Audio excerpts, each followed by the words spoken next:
Ryan Rafi চেয়েছিল ওটাকে আরেকবার রিস্টার্ট করতে, বাট আমি আপাতত সেটা নিয়ে ইচ্ছুক নই। রায়হান রাফির সিনেমা লায়ন নিয়ে অবশেষে মুখ খুলেছেন টলিউড অভিনেতা জিৎ। 2 বছর আগে সিনেমাটির ঘোষণা এলেও নানা জটিলতায় এতদিন শুটিং শুরু হয়নি। এবার জিৎ স্পষ্ট জানিয়ে দিয়েছেন এই সিনেমায় আর অভিনয় করছেন না তিনি। 2024 সালে জিতের জন্মদিনে লায়ন সিনেমার ঘোষণা দেওয়া হয়। পরে ভারতীয় প্রযোজক শ্যাম সুন্দর দে বিষয়টি নিশ্চিত করেন।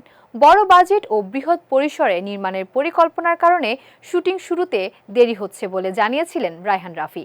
তবে দীর্ঘ সময় পেরিয়ে গেলেও সিনেমাটির কাজ আর এগোয়নি। সম্প্রতি নিজের নতুন সিনেমা কেউ বলে বিপ্লবী কেউ বলে ডাকাতের প্রচারণায় ব্যস্ত জিৎ।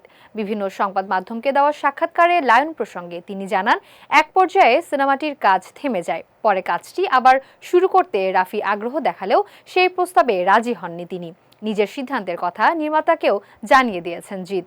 লায়নে জিতের সঙ্গে অভিনয় করার কথা ছিল বাংলাদেশের অভিনেতা শরীফুল রাজের।